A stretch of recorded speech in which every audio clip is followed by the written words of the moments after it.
Hyper conjugation effect को समझने के लिए आपको बहुत कंसंट्रेशन से ये समझना होगा कहाँ कहाँ पर अनसैचुरेटेड कार्बन हैं, और अगर क्या अनसैचुरेटेड कार्बन है तो क्या हर जगह हाइपर कंजुगेशन काम करेगा या हर जगह हाइपर कंजुगेशन नहीं लगेगा। क्या एक ही कंडीशन है हाइपर कंजुगेशन की, अनसैचुरेटेड कार्बन होना ही वन कंडीशन है या कोई और भी शर्तें हैं। तो हाइपर कंजुगेशन की सारी बातें करेंगे और हाइपर कंजुगेशन के IIT और नीट के सारे क्वेश्चन भी सॉल्व करेंगे। तो बच्चों हाइपर कंजुगेशन को देखने के लिए आपको पहली कंडीशन देखनी होगी कि हाइपर कंजुगेशन में अनसैचुरेटेड कार्बन हो, लेकिन ये अनसैचुरेटेड कार्बन हर जगह होगा तो हाइपर कंजुगेशन लगेगा, ये बात जरूरी नहीं है। हाइपर कंजुगेशन को ही बोलते हैं नो बॉन्ड रेजोनेंस, इसी को बोलते हैं बेकर-नाथन इफेक्ट, क्योंकि बेकर-नाथन ने ही खोजा था। आइए सबसे पहले कंडीशन देखना चाहते हैं हाइपर कंजुगेशन की। क्या कंडीशन होती है हाइपर कंजुगेशन की? कंडीशन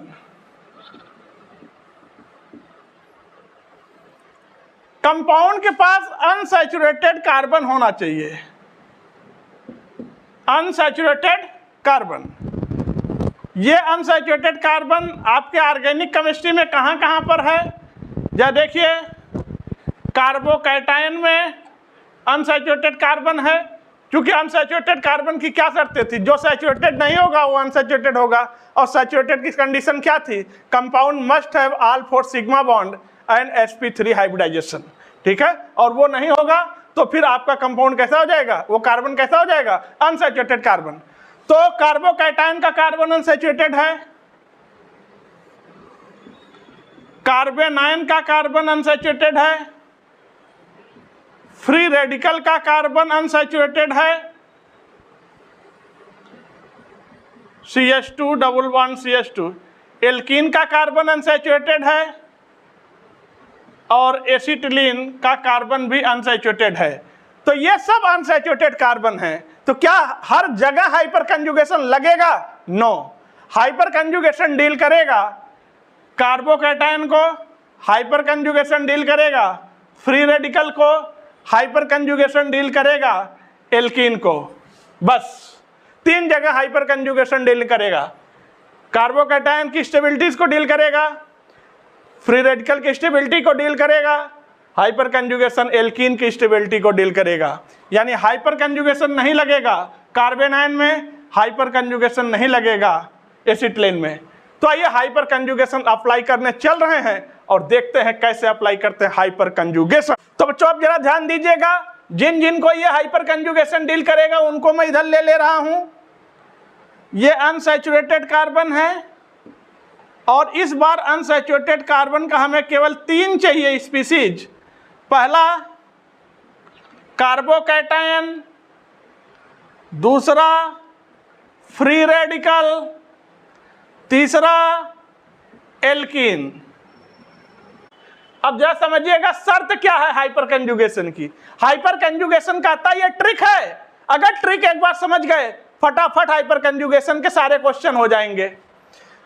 ये अनसैचुरेटेड कार्बन इन कार्बन से लगा, हाइपर कंजुगेशन कहता है कि अनसैचुरेटेड कार्बन, ये अनसैचुरेटेड कार्बन से लगा कंपाउंड के पास कोई कार्बन हो और वो अल्फा कार्बन हो, और उस अल्फा कार्बन के पास एटलीस्ट कम से कम एक अल्फा हाइड्रोजन भी होना चाहिए। तो ऐसे कंपाउंड हाइपर कंजुगेशन शो करेंगे, ऐसे कंपाउंड हाइपर कंजुगेशन दिखाएंगे।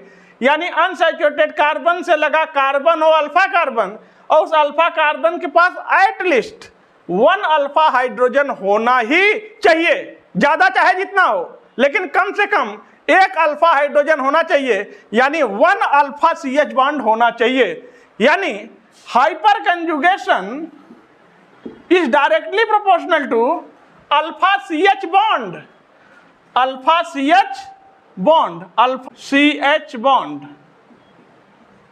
ये डायरेक्टली प्रोपोर्शनल है, ये अल्फा CH बॉन्ड है। यानी देखिए एक अल्फा CH बॉन्ड है, ये दूसरा अल्फा CH बॉन्ड होगा, तीसरा अल्फा CH बॉन्ड होगा, जितने हाइड्रोजन होंगे अल्फा हाइड्रोजन उतने अल्फा CH बॉन्ड होंगे।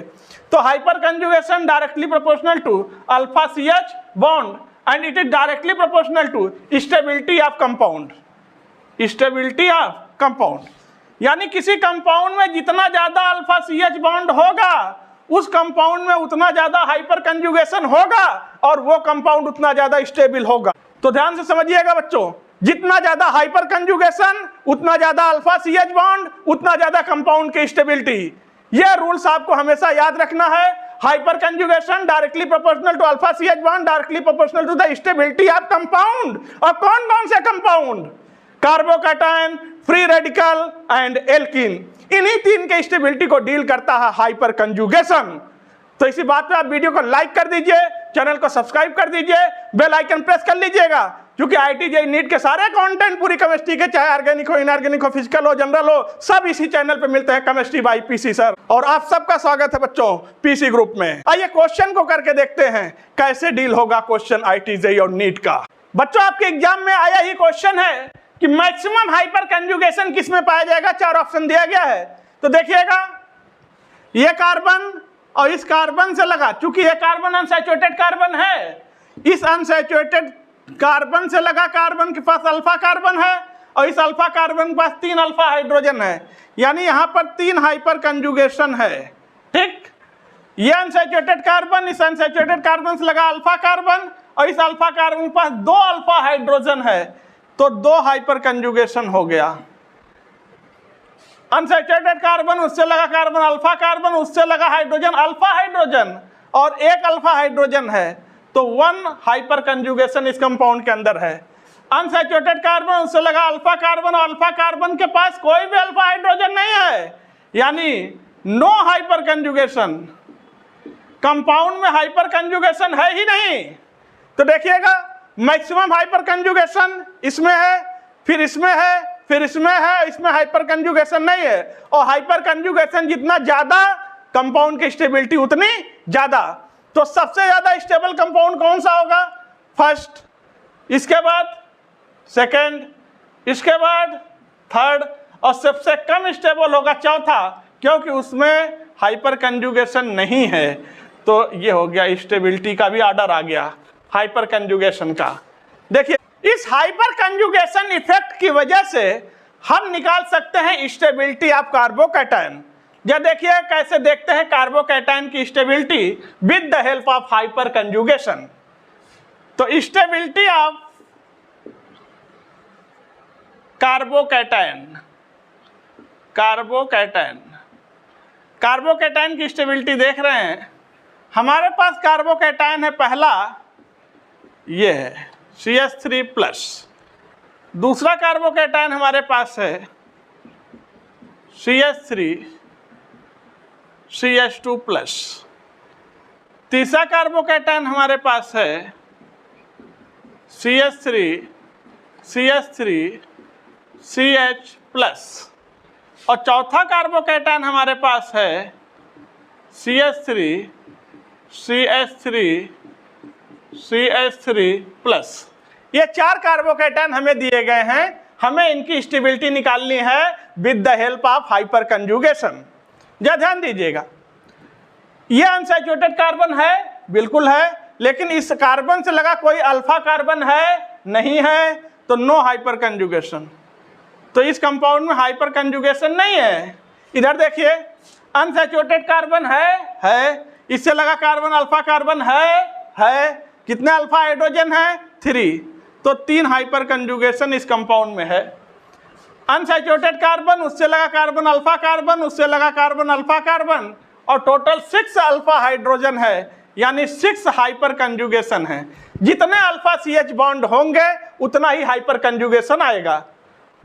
इस कंपाउंड को देखिए, अनसैचुरेटेड कार्बन, उससे लगा कार्बन अल्फा कार्बन, उससे लगा कार्बन अल्फा कार्बन, उससे लगा कार्बन अल्फा कार्बन, और टोटल 9 अल्फा CH बॉन्ड है, यानी 9 हाइपर कंजुगेशन इस कंपाउंड में है। तो सबसे ज्यादा बच्चों हाइपर कंजुगेशन किसमें है? इसमें, क्योंकि जितना ज्यादा अल्फा CH बॉन्ड उतना ज्यादा हाइपर कंजुगेशन और उतना ज्यादा स्टेबिलिटी। तो सबसे ज्यादा स्टेबल कंपाउंड कौन सा होगा? चौथा, ये कार्बोकैटायन सबसे ज्यादा स्टेबल है। इसके बाद तीसरा, इसके बाद दूसरा, और सबसे कम स्टेबल होगा ये, क्योंकि इसमें हाइपर कंजुगेशन नहीं है, पहला। तो आ गया order of stability of carbocation. देखिए कैसे निकालते हैं कार्बोकैटायन की stability with the help of hyper conjugation. Carbocation की स्टेबिलिटी के बाद बच्चों हम देखेंगे फ्री रेडिकल की स्टेबिलिटी, और इस स्टेबिलिटी को कैसे देखना है, हाइपर कंजुगेशन से देखना है।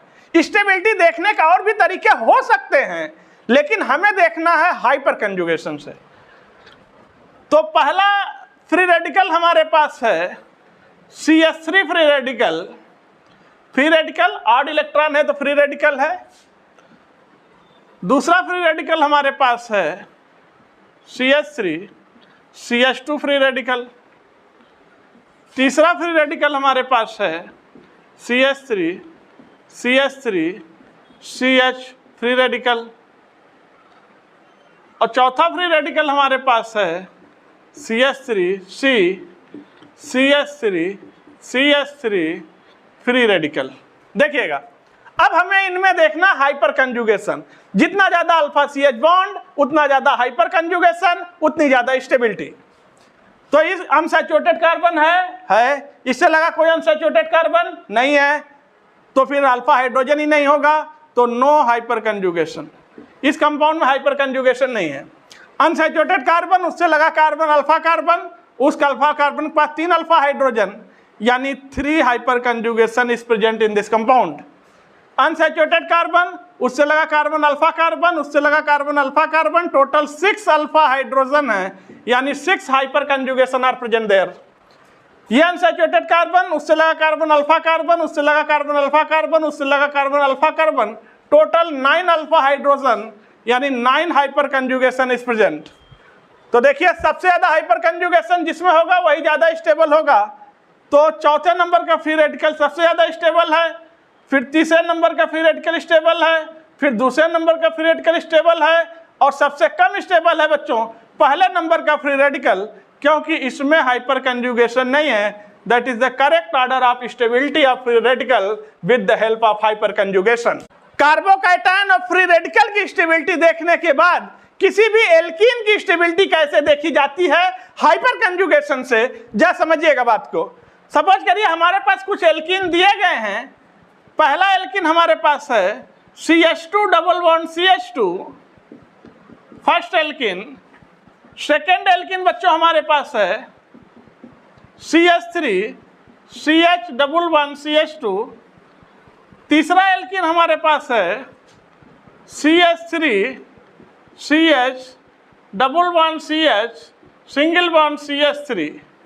चौथा एल्कीन हमारे पास है, इधर ले रहे हैं बच्चों, चौथा एल्कीन, और यह है CH3 CH3 double bond CH single bond CH3। और पांचवा एल्कीन हम इधर ले रहे हैं, जगह की कमी है, तो CH3 CH3 double bond CH3 देखिएगा ये हमारे पास एल्कीन है। इतने वैरायटी के एल्कीन है।